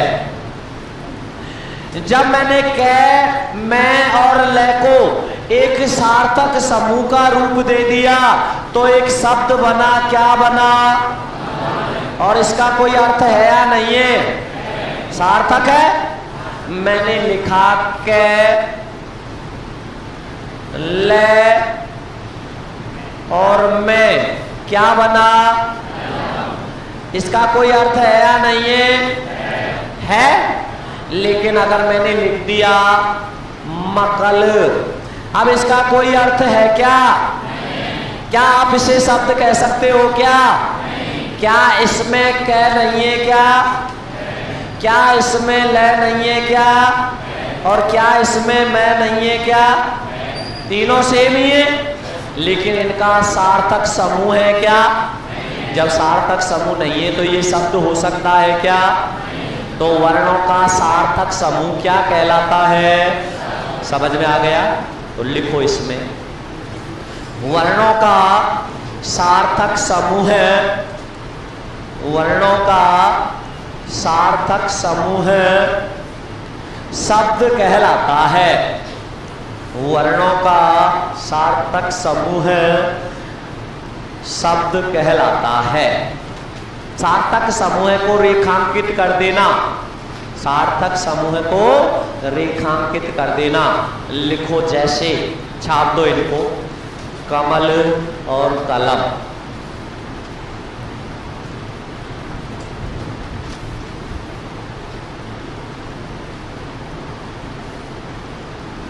मैंने आपको परिभाषा लिखाई, वर्णों का सार्थक समूह शब्द कहलाता है। और कहलाता है के बाद में सबने पूर्ण विराम लगा दिया होगा, जो गलत होता है, डैश लगता है। बात खत्म हो गई क्या? बात खत्म हो गई क्या? नहीं हुई। तो फिर पूर्ण विराम कैसे आ गया? पूर्ण विराम तो बात खत्म होने पे ही तो आएगी, बात की पूरा होने पे ही तो आएगी। अभी बात पूरी कहाँ हुई, इसके उदाहरण भी तो लिख रहे हो, तो पूर्ण विराम आएगा क्या? नहीं आएगा। ठीक है, ध्यान रखना इस बात का। छाप दो इसे।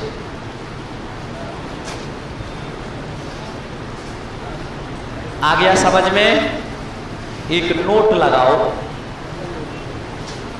और नोट लगा के लिखो। लगा दिया नोट? ध्यान दो, मैंने लिखा कै, क्या इस अकेले कै का कोई अर्थ है क्या? क्या इस अकेले मैं का कोई अर्थ है क्या? क्या इस अकेले ले का कोई अर्थ है क्या? लेकिन जब ये तीनों मिले तो एक शब्द बना। क्या बना? और इसका अर्थ है या नहीं है? तो नोट लगा के लिखो, अर्थ के आधार पर, अर्थ के आधार पर भाषा की सबसे छोटी इकाई अर्थ के आधार पर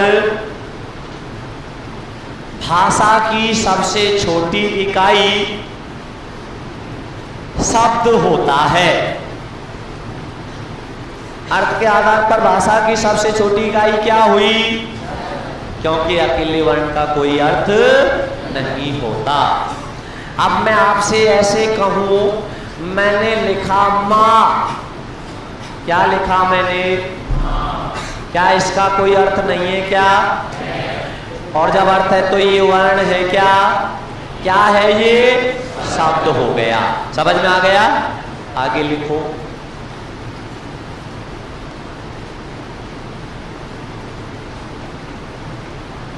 लिखिए इसके बाद। यहां तक कोई कंफ्यूजन तो नहीं है? वर्ण हो गया, ध्वनि हो गई, अक्षर हो गया, शब्द हो गया, और इसके बाद में लिखो वर्णमाला।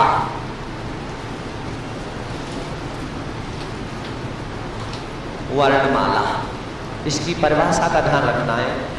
एक बार ध्यान देना इधर। मैंने बहुत सारे फूल लिए और उन्हें एक जगह इकट्ठा करके रख दिया, क्या ये फूलमाला बन गई क्या? क्या आप इसे फूलमाला कह सकते हो क्या? नहीं कह सकते। लेकिन मैंने क्या किया, एक सुई ली और एक धागा लिया, सुई को, धागे को सुई में डाल के, और मैंने इन फूलों को क्या कर दिया? व्यवस्थित कर दिया। क्या कर दिया?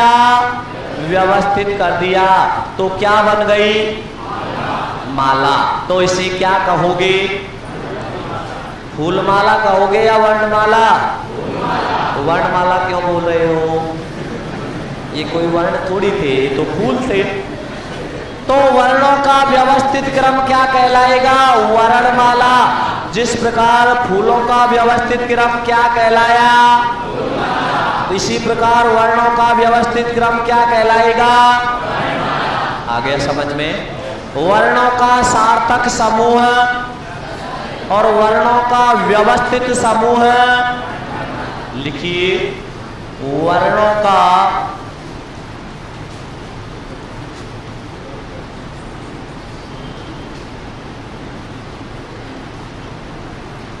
व्यवस्थित समूह, रेखांकित कर देना व्यवस्थित समूह को। वर्णों का व्यवस्थित समूह क्या कहलाता है? वर्णमाला। वर्णों का व्यवस्थित समूह वर्णमाला कहलाता है। वर्णों का व्यवस्थित समूह वर्णमाला कहलाता है। अब समझना क्या होती है वर्णमाला। मैं अगर ए के बाद में लिख दूं ई और आ के बाद में लिख दूं ऊ, क्या ये व्यवस्थित समूह है क्या? ये व्यवस्थित समूह है क्या? लेकिन मैंने लिखा ए के बाद में आ और ई के बाद में ई। इसी प्रकार मैं इन वर्णों को क्या कर दूं? व्यवस्थित दे दूं, व्यवस्थित समूह बता दूं, तो वो क्या बनेगा? वर्णमाला। तो वर्णमाला यही तो होती है कि वर्णों को व्यवस्थित रूप से कैसे लिखा जाएगा, वर्णों का समूह व्यवस्थित कैसे होगा, वही क्या है? वर्णमाला। वर्णों का सार्थक समूह क्या कहलाएगा? शब्द। और वर्णों का व्यवस्थित समूह, आ गया समझ में? छाप दो इसे।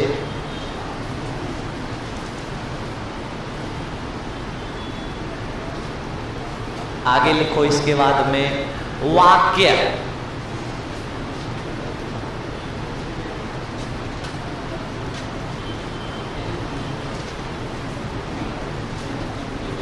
आगे लिखिए वाक्य। समझना ध्यान से, बहुत ही महत्वपूर्ण है। देखो, भाषा की सबसे छोटी इकाई क्या होती है? वर्णों का सार्थक समूह और शब्दों का सार्थक समूह। तो शब्दों का सार्थक समूह क्या कहलाएगा? लिखो इसे, वाक्य में लिखो, शब्दों का सार्थक समूह, शब्दों का सार्थक समूह वाक्य कहलाता है। शब्दों का सार्थक समूह वाक्य कहलाता है। अब देखो समझना, जैसे मैं कहूं आपसे कृष्ण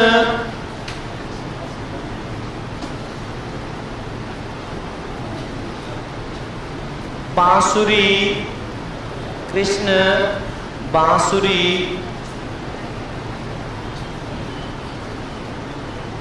बजाता है, कृष्ण बांसुरी बजाता है। ये सार्थक समूह है नहीं है? पूरे अर्थ का बोध हो रहा है नहीं हो रहा? हो रहा है। अब ध्यान देना एक बार, कृष्ण बांसुरी बजाता है, लिखना नहीं है अभी, और कुछ ऐड कराऊंगा, पहले समझ लो। कृष्ण बांसुरी बजाता है, पूरे अर्थ का बोध हो रहा है नहीं हो रहा? अगर मैं इसे ऐसे लिख दूं, है बजाता बांसुरी कृष्ण, क्या ये वाक्य हो जाएगा? क्या वाक्य होगा? क्या नहीं होगा, क्योंकि इसको कोई हमने व्यवस्थित समूह या कोई सार्थक समूह दिया है। जब सार्थक समूह दिया है तो वो क्या कहलाएगा? और अगर मैं इसको सार्थक समूह नहीं देता तो ये वाक्य हो जाएगा? क्या नहीं होगा। तो लिखो उसमें अर्थात, आगे लिखो उसी में अर्थात। जब दो या दो से अधिक शब्द मिलते हैं, अर्थात जब दो या दो से अधिक शब्द मिलते हैं और पूरे अर्थ का बोध कराते हैं, जब दो या दो से अधिक शब्द मिलते हैं और पूरे अर्थ का बोध कराते हैं, वाक्य कहलाता है। वाक्य कहलाता है।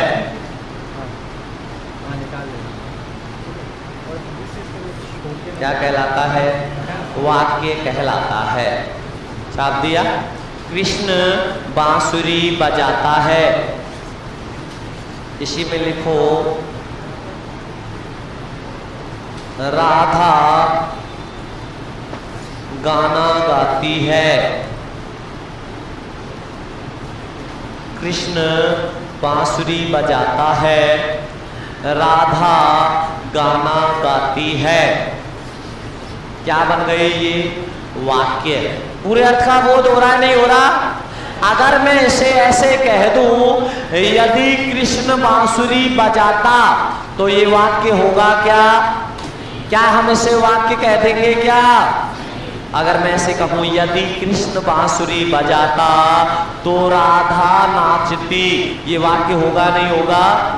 क्योंकि पूरे अर्थ का बोध हो रहा है नहीं हो रहा? लेकिन मैंने कहा यदि कृष्ण बांसुरी बजाता, क्या पूरे अर्थ का बोध हो रहा है? नहीं हो रहा। आ गया समझ में? आगे लिखो इसके बाद में वाक्यांश। इसके बाद में क्या लिखोगे? वाक्यांश लिखो आगे।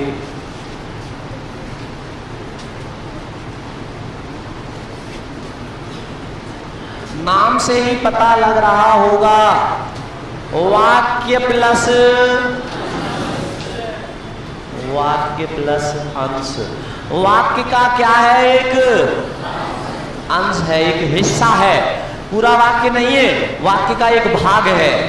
सिलेबस में भी तो है, शब्द समूह है या वाक्यांश के लिए एक शब्द, शब्द समूह भी कह सकते हैं इसी को, और इसे ही क्या कहेंगे? वाक्यांश।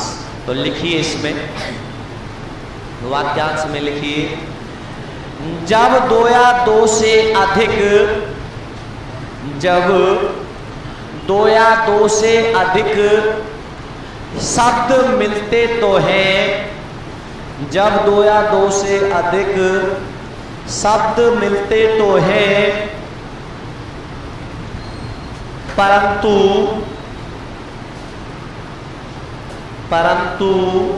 पूरे अर्थ का बोध, परंतु पूरे अर्थ का बोध नहीं करा पाते हैं, परंतु पूरे अर्थ का बोध नहीं करा पाते हैं वाक्यांश कहलाता है।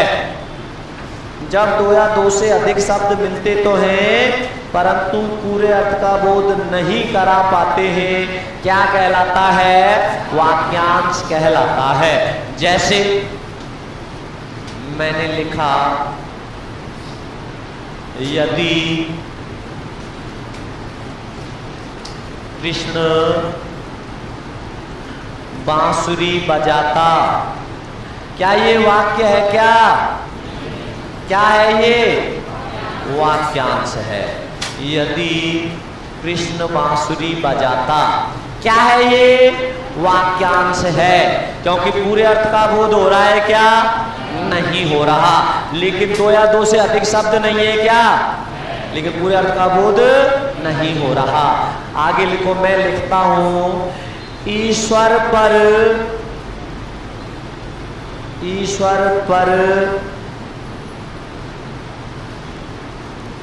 विश्वास करने वाला, क्या ये पूरे अर्थ का बोध करा रहा है क्या? ईश्वर पर विश्वास करने वाला, क्या पूरे अर्थ का बोध हो रहा है? मैं कहता कि ईश्वर पर विश्वास करने वाला आस्तिक होता है तो पूरे अर्थ का बोध हो गया। मैंने सिर्फ क्या कहा?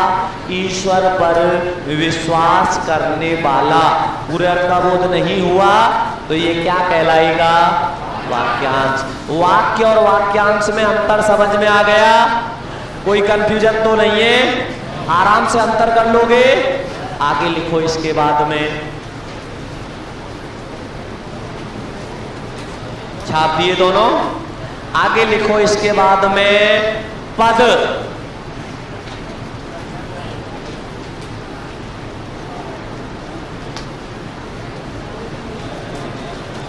देखो ध्यान से समझना, सुना तो होगा आपने पद। किसे कहते हैं पद? क्या होता है पद? कहने देते क्या? प्रथम पद, अंतिम पद, दूसरा पद, कहते नहीं कहते? ध्यान से समझना। पद पढ़ाने से पहले मैं आपको एक उदाहरण दे रहा हूं, ध्यान देना इधर।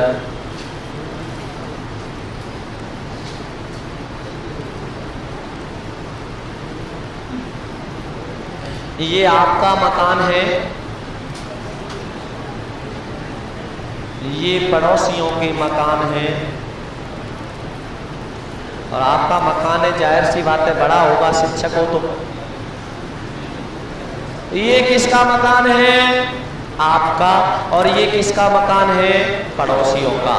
अब मैं अपनी तो कह नहीं सकता, अभी 2-3 दिन ही हुए तो मुझे तो चाय नहीं पिलाओगी, लेकिन आपके घर कोई रिश्तेदार आया तो उससे कम से कम चाय की तो पूछोगे नहीं पूछोगे? पूछोगे। और जब आप चाय बनाने रसोई के अंदर गए, मैं पद की परिभाषा बता रहा हूं, ये दुआ नहीं सुना रहा, ये पद की परिभाषा ही है, इसी से पद की परिभाषा निकलेगी, ध्यान देना। जब आपके घर कोई रिश्तेदार आता है तो आप चाय बनाते हो, चाय की तो पूछते ही हो। जब आप रसोई के अंदर गए तो आपने देखा कि शक्कर या चीनी खत्म हो गई है, तो क्या आप उस रिश्तेदार से ऐसे कहोगे कि आज हमारे घर शक्कर या चीनी खत्म हो गई, आप फिर कभी आना, फिर चाय पिलाएंगे? क्या ऐसे कहोगे? क्या करोगे? मार्केट आपसे दूर है, बाजार आपसे दूर है तो पड़ोसी के घर ही जाओगे, और पड़ोसी के घर कुछ खत्म हो गया तो वो कहाँ आएगा? आपके पास आएगा। और आने जाने से क्या बनते हैं? रिश्ते बनते नहीं बनते? और उन रिश्तों को कोई ना कोई नाम भी मिलता है नहीं मिलता? या ऐसे कहते हो ये पड़ोसी, ऐसे कहते हो क्या? आने जाने से क्या बनते हैं? और उन रिश्तों को कोई ना कोई नाम भी मिलता है नहीं मिलता? कोई भाई होता है, कोई बहन होती है, कोई अंकल होता है, कोई आंटी होती है, कोई अगर अपने रिश्ते में वैसे निकल जाए तो वो बराबर का है तो दोस्त हो जाता है, और कोई तो पड़ोसी लेके नहीं भाग जाता क्या? तो वो भी क्या बनता है? रिश्ता नहीं बना क्या? आने जाने से क्या बने? और उन रिश्तों को क्या मिला? नाम। यही सेम कहानी होती है पद की। अब ध्यान देना, देखो समझना। परिभाषा लिखने से पहले एक बार समझ लेना। मैं एक उदाहरण वाक्य लिख रहा हूं। मोहन पुस्तक पढ़ता है। क्या ये वाक्य नहीं है? क्या पूरे अर्थ का बोध हो रहा है? तो ये क्या है? वाक्य है। ध्यान देना इधर, पहले मोहन पे समझा रहा हूं। जब किसी शब्द को वाक्य में प्रयोग किया जाता है और उस शब्द का अन्य शब्दों के साथ संबंध स्थापित हो जाए और उसे व्याकरणिक रूप मिल जाए तो वो क्या कहलाता है? इधर समझना। जब किसी शब्द को वाक्य में प्रयोग किया जाता है और उस शब्द का अन्य शब्दों के साथ संबंध स्थापित हो जाए और उसे व्याकरणिक रूप मिल जाए तो वो क्या कहलाता है? क्या मोहन पद नहीं है? क्या मोहन का पुस्तक से संबंध नहीं है? क्या मोहन का पढ़ता और ऐसे संबंध नहीं है? तो ये क्या कहलाएगा? क्या पढ़ता का पुस्तक से संबंध नहीं है? क्या पढ़ता का मोहन से संबंध नहीं है? ये क्या कहलाएगा? और है भी क्या है? ध्यान से समझना। ये पद ही है। समझ में आया? जब किसी शब्द को वाक्य में प्रयोग किया जाता है और उस शब्द का अन्य शब्दों के साथ क्या हो जाए? संबंध स्थापित हो जाए और उसे व्याकरणिक रूप मिल जाए तो वो क्या कहलाता है? पद कहलाता है। अब ध्यान से समझ लो। जब हमें पता करना हो कर्म का तो प्रश्न पूछेंगे क्रिया से। किसके द्वारा? क्या के द्वारा। और जो क्या का उत्तर आएगा वो क्या होगा? कर्म होगा। लेकिन कर्ता को छोड़कर आना चाहिए। मैंने पूछा क्या पढ़ता है तो ये क्या हो गया? पद कर्म हो गया। मैंने पूछा क्रिया से कौन के द्वारा? कौन पढ़ता है तो ये क्या हो गया? और जब क्या का और कौन का दोनों का उत्तर एक ही आ जाए तो वो क्या होता है? अकर्मक। वो क्या होता है? अकर्मक। वो क्या होता है? कर्ता। ध्यान से समझना। मैंने लिखा, जैसे मैंने लिख दिया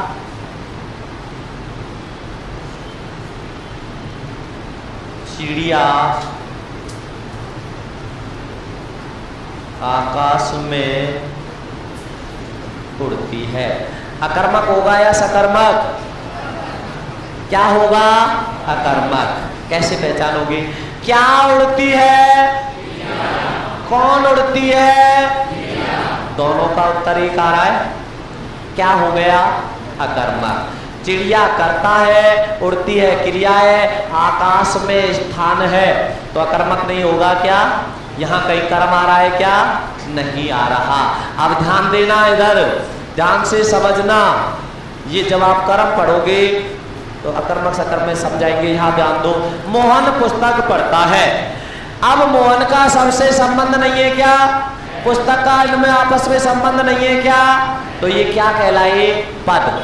अब करता है तो उसको करता लिख दिया, कर्म है तो कर्म, और क्रिया है तो, और अगर सहायक क्रिया है तो।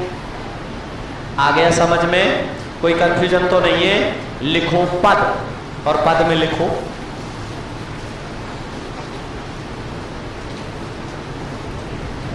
लिखो जब किसी शब्द को वाक्य में प्रयोग किया जाता है, जब किसी शब्द को वाक्य में प्रयोग किया जाता है और उस शब्द का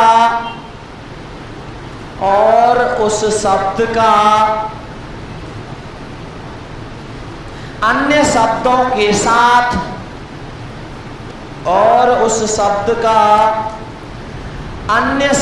के साथ संबंध स्थापित हो जाए और उस शब्द का अन्य शब्दों के साथ संबंध स्थापित हो जाए तथा उस शब्द को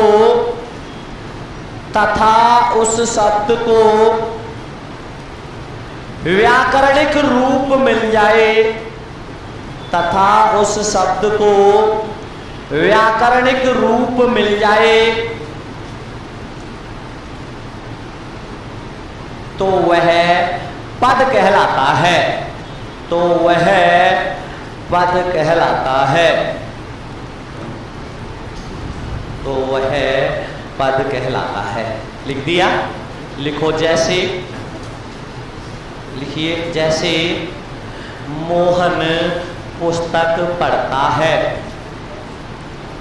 मोहन पुस्तक पढ़ता है। मोहन क्या होगा? पद कर्ता। पुस्तक क्या होगी? पद कर्म। पढ़ता क्या होगा? पद क्रिया। और है पद की सहायक क्रिया। समझ में आ गया? नोट लगाना। मैं नोट बहुत लगवाता हूं, ये बात ध्यान रखना। थक मत जाना नोटों से, ठीक है ना? जैसे कागज के नोटों से आप नहीं जीतते, ऐसे इनसे भी मत जीत जाना, क्योंकि ये वही माध्यम बनेंगे कागज के नोट तक पहुंचने का, ठीक है ना? नोट लगाओ। अब देखो, सुनो, ध्यान से समझो। यदि मैं लिख देता हूं मोहन, तो ये मोहन अकेला शब्द है। यदि मोहन अकेला आ गया तो मोहन क्या है? शब्द है। लेकिन जब मैंने मोहन को वाक्य में प्रयोग कर दिया तो ये क्या बन गया? सुनो ध्यान से। जब किसी शब्द को अकेला प्रयोग किया जाता है तो वो क्या होता है? शब्द होता है। लेकिन जब उसी शब्द को वाक्य में प्रयोग कर दिया जाता है तो वो क्या कहलाता है? पद कहलाता है। समझ में आ गया? यदि मोहन अकेला आएगा तो क्या होगा? और यदि मोहन वाक्य में प्रयोग हो गया तो क्या कहलाएगा? आ गया समझ में? नोट लगा के लिखो। जब किसी शब्द को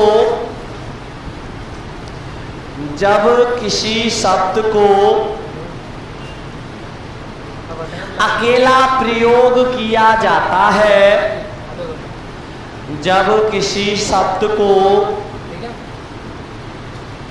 अकेला प्रयोग किया जाता है तो वह शब्द होता है।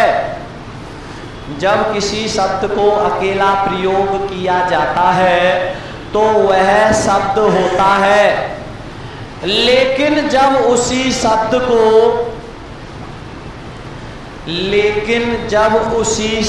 को वाक्य में प्रयोग किया जाता है, लेकिन जब उसी शब्द को वाक्य में प्रयोग किया जाता है तो वह पद कहलाता है। तो वह पद कहलाता है। शब्द और पद में अंतर समझ में आ गया? कोई कंफ्यूजन तो नहीं है? यदि कोई शब्द अकेला आ रहा है तो वो क्या है? शब्द है। लेकिन जब वही शब्द वाक्य में प्रयोग हो रहा है तो क्या है? पद है। कंफ्यूजन तो नहीं है शब्द और पद में? लिखो आगे। क्या हुआ? आगे लिखिए। पद आ गया? लिखो आगे। हल या हलंत। आगे लिखिए। हल या हलंत।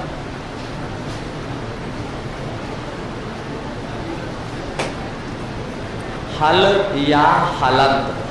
देखो समझना क्या होता है हल और या हलंत। क्या होता है हल या हलंत? ध्यान देना। प्रत्येक व्यंजन वर्ण किसके सहयोग से बोला जाता है? स्वर के सहयोग से। प्रत्येक व्यंजन वर्ण किसके सहयोग से बोला जाता है? स्वर के सहयोग से। जब व्यंजन में से स्वर को अलग कर दिया जाता है तो वह व्यंजन कैसा हो जाता है? अधूरा हो जाता है।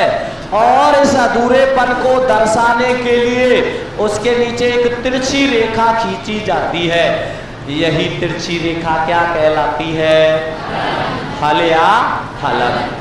तो ये अंत में लगने के कारण इसे क्या कह देते हैं? हलंत। यही होता है हल और यही क्या कहलाता है? हलंत। समझ में आ गया? तो लिखिए हल या हलंत।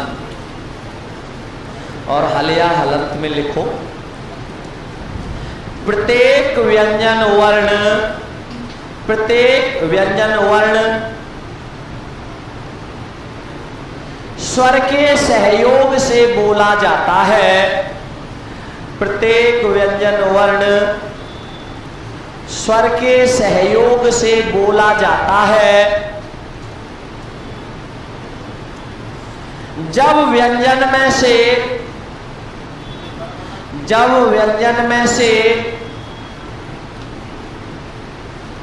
स्वर को अलग कर दिया जाता है, जब व्यंजन में से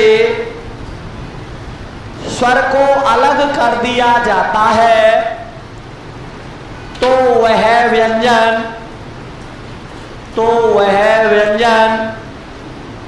अधूरा हो जाता है।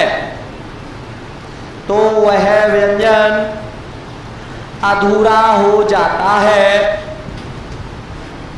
इस अधूरेपन को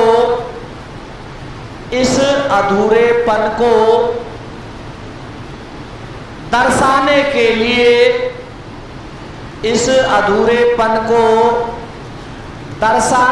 लिए व्यंजन के नीचे इस अधूरेपन को दर्शाने के लिए व्यंजन के नीचे एक तिरछी रेखा खींची जाती है। एक तिरछी रेखा खींची जाती है। उसे ही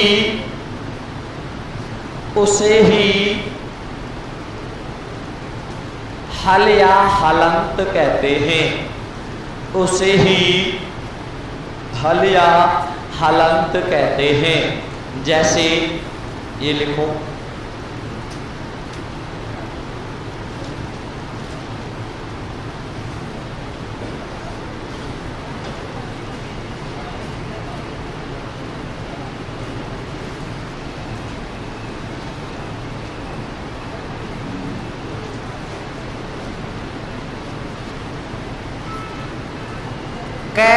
कै में से निकल गया तो कै हलंत हो गया। मैंने लिखा कि कै में से ई निकल गई, व्यंजन में से स्वर अलग हो गया तो व्यंजन कैसा हो गया? अधूरा। और इसके लिए इसके नीचे क्या खींच दी? तिरछी रेखा। मैंने लिखा हो, तो इसे कैसे लिखेंगे? है प्लस ओ।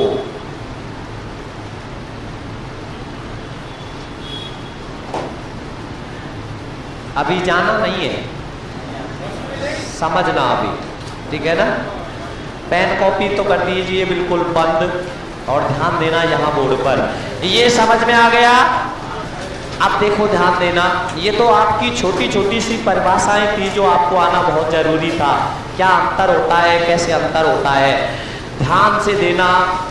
यहाँ देखना, एक तो होते हैं स्वर और एक क्या होते हैं? स्वर और व्यंजन में जो अंतर होता है, स्वर और व्यंजन की परिभाषा में जो अंतर होता है वो किसका होता है? नहीं का। यदि स्वर की परिभाषा में नहीं जोड़ दिया जाए तो किसकी परिभाषा होगी? व्यंजन की। और यदि व्यंजन की परिभाषा में नहीं जोड़ दिया जाए तो स्वर की। ध्यान से समझना, ठीक है? कल कराएंगे, ठीक है? रुकिए अभी 1 मिनट बैठिए, 1 मिनट बैठिए। एक साथ हो, 1 मिनट रुको, 1 मिनट के लिए बस। कोई सूचना है तो बोल लेती जाए।